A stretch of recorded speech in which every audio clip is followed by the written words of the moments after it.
Uh-huh. What's your favorite scary movie? I don't know. You have to have a favorite. What comes to mind? Halloween. You know, the one with the guy in the white mask who walks around and stalks babysitters? Hello out there to those that are out there. I'm Rob and you are listening. Welcome to the first episode of Horror Nostalgia. This is my horror nostalgia podcast where every episode I'll be talking about the movies that have shaped my love for the genre. In order to be classified as nostalgic around here, the rules are simple. The film has got to be no less than 20 years old. That's it. Today's episode, Scream from 1996. We'll start with the trailer in a segment I like to call TLDR Visuals. Then I'll get into the soundtrack and score in They're Always Listening. Check out the poster in I Just Wanna Die Zine. And finally, break down the film itself with The Butcher's Cut. When I've gone through all of the dissecting, we take it to the last segment of the show, the nail-biting conclusion, where I give the movie its final score and tier listing. How do I do that? Well, every segment, up to 25 Killer Mike points will be given, and those points will determine the tiers for each one as well as represented by the Morgan meter. The tiers are the standard S through D. In the end, every segment gets added together to get the final overall score and tier grade. Every episode, every segment, it's all about the tier list. Stick around to see where it lands and what kind of Morgan seal this one earns. How do you gut someone? You take a knife and you slit them from groin to sternum. Hey, it's called tact, you fuck rag. Alrighty, welcome back. First up, we have TLDR Visuals. This is where I break down the trailer. This is the tone, the promise of what's to come. I'm going to grade it based on my 5 tenets of scarosity. Once I see how it sells the scare, I'll total up the Killer Mike points. Remember, there's 25 on the line, and drop it into the Morgan meter to see if the trailer still kills after all these years. So, the 5 tenets of scarosity for the trailers are, number 1, does it get you invested? Yes. I will, right from the door, say that the trailer for Scream gets you invested. It tells you right away that it's a whodunit. It tells you that there's a pretty extensive cast. It tells you that you're going to be in for a ride. The way that it's done is pretty damn perfect. And that actually takes me into my second tenet of scarosity for the trailers. The editing. The editing for the trailer is, remember, we're also going to be looking at things through the 1996 lens for this movie. So for the 1996 lens, hell yeah, that trailer was edited pretty awesome. And to be honest, I watched it for this episode and it stands the test of time. It's got everything you would like for quick cuts, for dramatic scenes, for impulse moments. There's a lot in the trailer, and the editing for it was done perfectly because I don't feel like it gives too much away. Knowing that I've seen Scream for tons and tons of times, right? I watched this trailer and I still didn't feel like that it gave anything up. The third tenet, does the music fit? Yeah, absolutely. The music fits 100%. It is, again, the background matches perfectly. The way that it switches from pop song to score, everything on it is truly awesome. Like, I feel like the music fits. Number 4, the pacing. Yes, the pacing is phenomenal on it. Again, as I said earlier with the edits, that's also kind of setting up for the pacing, right? So without the quick edits, you can't have quick pacing. And I think that that's pretty detriment for a movie that's like Scream, where it is a fast-paced, very 90s, very talkative, in-your-face movie with 90s teenagers. I feel like the pacing of the trailer also had to be fast-paced. And number 5, the overall tone. I think it's dark. I think it's got some grit to it. I think it was very modern for the time. You got to see a lot of the 1996 style, which is technically the 1995 style because of when it was filmed. And when Scream 2 comes out later on, you get to see the complete difference in fashion for a few of the characters. It's pretty interesting. But it's definitely 90s style. It's definitely there. I 100% have to give this a total of 25 points overall for the Killer Mike points, and the trailer is 100% getting an S tier from me because everything hits still to this day. There's not one part of the trailer that I wasn't like, wow, this is kind of lame, or one part where I was like, man, this gives away so much. I do think that it tethers that line, but I don't think that it spills any beans, and I think it keeps everything pretty intact. So yes, the trailer for Scream is going to get the maximum of 25 Killer Mike points, and that will give the Morgan meter S tier for this. If they'd watch Prom Night, they'd save time. There's a formula to it. A very simple formula. Everybody's a suspect. I'm telling you, the dad's a red herring. It's Billy.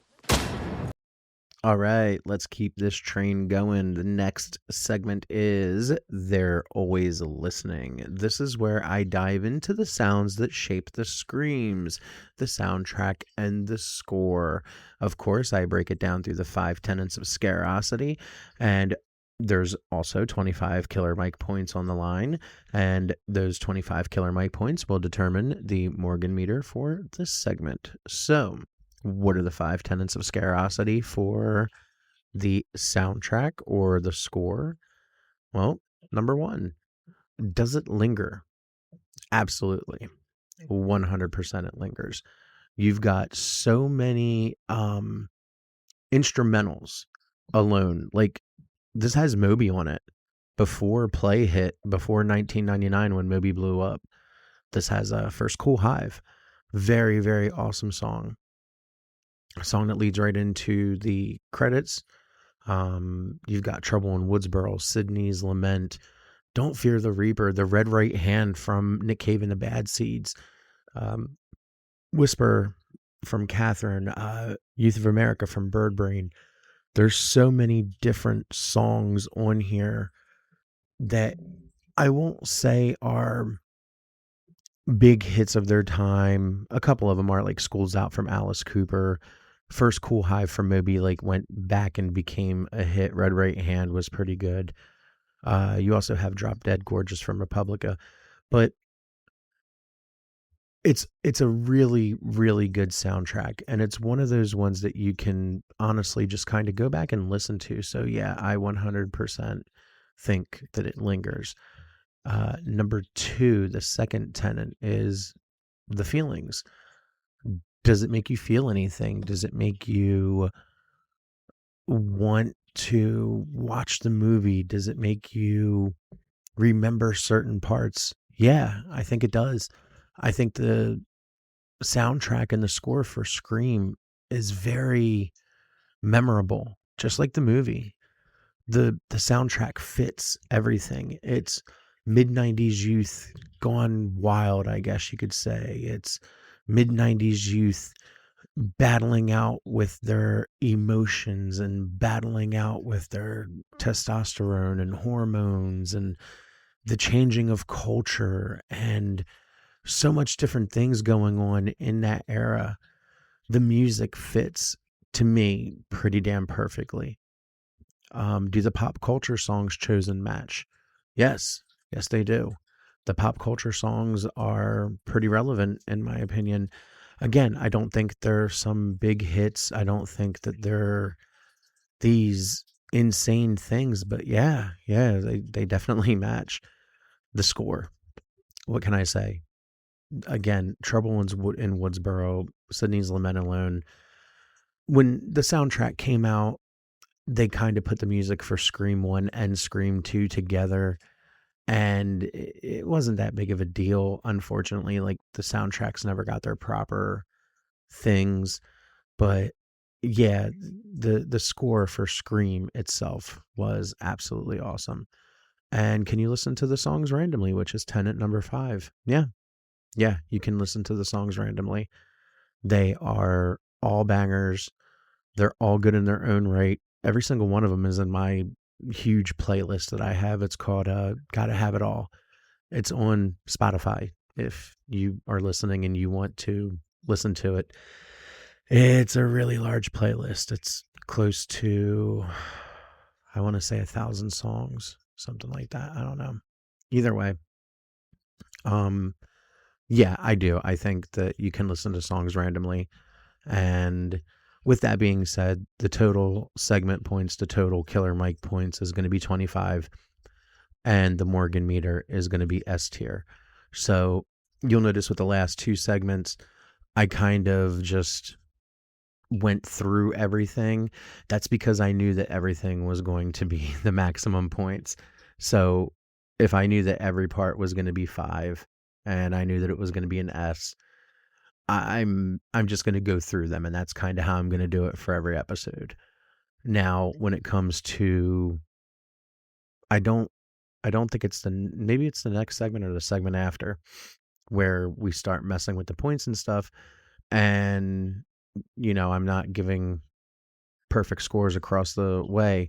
Yeah, I'm going to talk about them and break them down when I need to. So just so that there's no confusion later on. So just so we know, we now have the maximum of 25 Killer Mike points for this segment. And it is also S tier. Oh, yeah. Jesus Christ, you don't know the rules? Have an aneurysm, why don't you? There are certain rules that one must abide by in order to successfully survive a horror movie. For instance, number 1, you can never have sex. Big no-no! Big no! I'm a dead man. Even in popcorn, sex equals death, okay? Number 2, you can never drink or do drugs. No, the sin factor.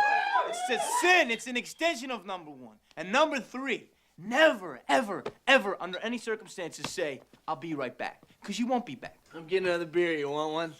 Yeah, sure. I'll be right back. You see, you push the laws and you end up dead. Now it's time to talk artwork here in I Just Wanna Die Zine. I'll study the poster and break it down using the 5 tenets of Scarosity for art. From there, I'll total up the Killer Mike points, remember 25 total, and drop them into the Morgan meter to see how much this design bleeds into the film's overall rating. So, what are the 5 tenets of Scarosity for art? Well, number 1, is everything clearly visible? Yes, everything is very visible. It's just Drew Barrymore's face with her hand over it and blue eyes with a black and white background. And remember, this is the original poster art that I'm grading everything on, okay? I'm not grading everything on redesigns. I'm not grading everything on what the DVD art was, what this was, what that was. I'm talking about when you went to the movie theaters and you saw that poster. This is the first thing that you saw there and you were like, oh shit, I am ready to do this. So yes, the visibility is there 100%. You can't miss this poster. Number 2, do the colors draw me in? Well, absolutely. That's going to get it 5 points as well because it's black and white.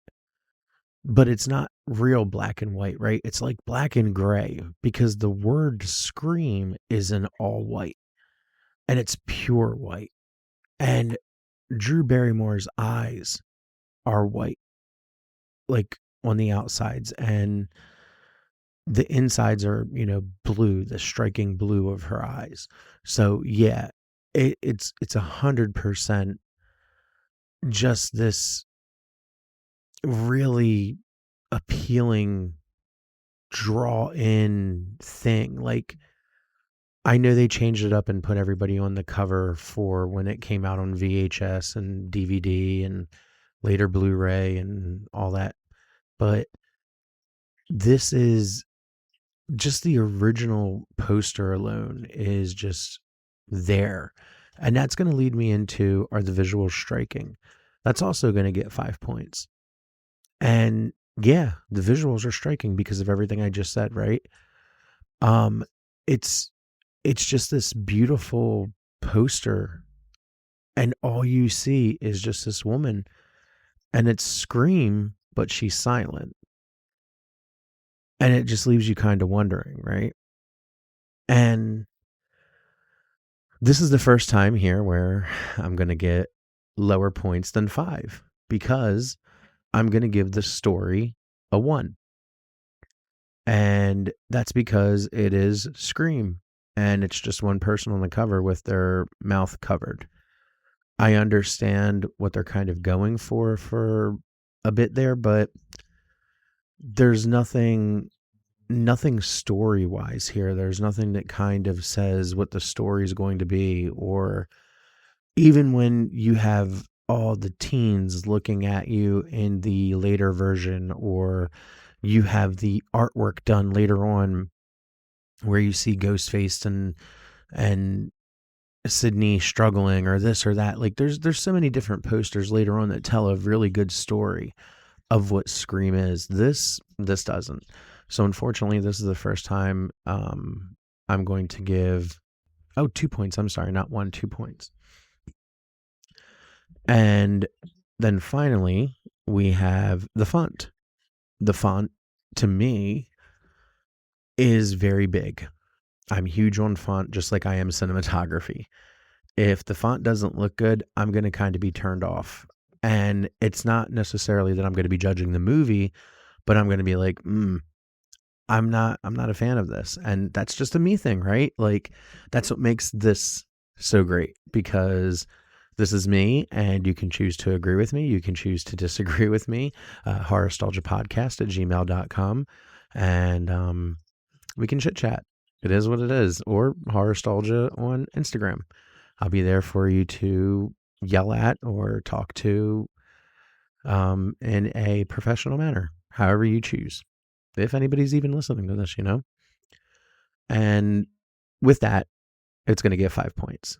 So, in total, the poster is going to get 22 points, and it's still going to be S tier in the Morgan meter, because the Morgan meter, basically, it's every 5 points. So what happens is this movie, well, not this movie, but this part has 22 points, and from 25 to 20 points, you're still in the S tier, which you'll see the visual representations for on the Instagram. So that way it's a little less confusing, because I know that there's no video to go along with this, but it's okay. We'll get through it. So when you go to the Instagram, you're going to be able to see how all of this is set up and how everything is just there for you to look at. But yeah, so 22 points, still S tier. Final breakdown time. Dun, dun, dun. Corn syrup. Same stuff they use for pig's blood in Carrie.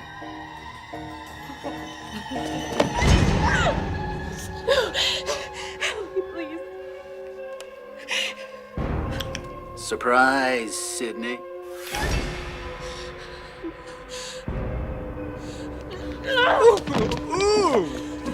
Oh, now, whoa. What's the matter, Sydney? You look like you've seen a ghost. Oh man, here we go, right? After watching the film, I'm going straight for the jugular in The Butcher's Cut. I'm going to grade it using the 5 tenets of scarosity for film, and as usual, I'll be scaring up the Killer Mike points, 25 in total for grabs in this segment. And once the dust settles and the film earns its spot on the Morgan meter, those points are going to feed into the final rating of the night. So, what are the 5 tenets of Scarosity for film? Number 1, how are the practical effects? Well, I think the practical effects are okay. I'm not going to say they're great. I am going to give it 3 points because you do see a pretty good amount, like at the beginning with Casey and Steve. But as the movie goes on, you really don't see a lot of gore. You do see blood, you see things there, like it exists, don't get me wrong. But you didn't need a lot for the practical effects in this one. The TV being on Stu's head was probably one of the biggest. It was still good though. But still, I'm going to give it a 3 because I don't think that there was very many things that you needed practical effects for in this movie. Number 2, how bad would this film smell in real life? Right? So, when you think about all the teens and all the overuse of cologne and perfume, I'm not quite sure if Axe had hit yet, but there was some sort of like eau de toilette, Family Dollar, some shit that these kids were spraying on themselves.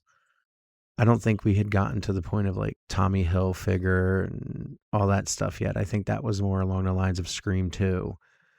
But still, you got to think if they're portraying teenagers, it's not necessarily an affluent high school. It seems to be pretty, I'm not going to say it's in the trenches or anything. I'm not going to say it's like the best high school, but it seems pretty middle of the road. So you got to think it's going to stink in there. You got to think most of these places are going to stink. Most of the houses are going to smell like some sort of like summer's eve and whatever. Oh God. There's going to be some smell there. So I'm going to give this part an A. I'm going to give it 4 points. I think that it is going to be pretty smelly, not for like dead bodies and all that stuff, but just overall smell. I think it's going to be pretty assaulting on the senses. And number 3 here, how was the horror acting? Let's remember, this is a horror movie, right? We're not here looking for Oscar performances, even though most new horror, the elevated horror as they call it. Sorry, I want to take a sip of my drink there. The elevated horror, so to say, they're seeking Academy Award nominations. They're seeking stuff like that. It is what it is. I don't think horror is ever going to be respected the way they want it to be, but I digress. That's not what we're here for. The acting in the movie was pretty standard. Very over the top, very dramatic, but also, wouldn't you kind of be over the top and dramatic in those points too? Just saying. Especially if you're portraying a teenager. I kind of would be, right? Number 4, how close did it get to scaring me? Unfortunately, this is going to get the first 1 point. I know I misspoke in the previous segment, but no. This right here gets the first 1 point. It wasn't scary. To me, it was more of a mystery, always has been, always will be. I do find some parts like kind of like, ooh, okay. Like the first time I saw it, there was a part where I was like, oh, all right. Kind of wasn't expecting that, but it wasn't scary, so to say. But yeah, pretty decent, but not for me. I'm giving it a 1 point. And the cinematography,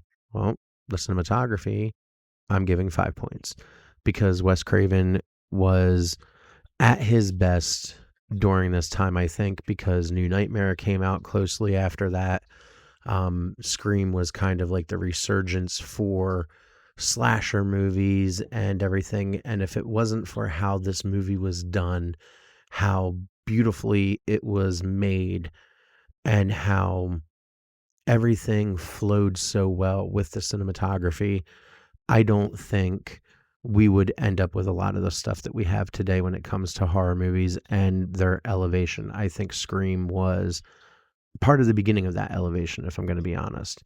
But with all of that being said, Scream as a total movie is going to get 16 points for this part. And the Morgan meter is going to read an A here. And that's because of the various things, as I've already said. That's going to be what's going to happen in a lot of these segments. It was pretty cut and dry for the first few, but now that we've gotten into the movie portion, it gets a little heavier. So with that being said, as a movie itself, Scream is pretty middle of the road, but it's what Scream has surrounding it is what makes it special.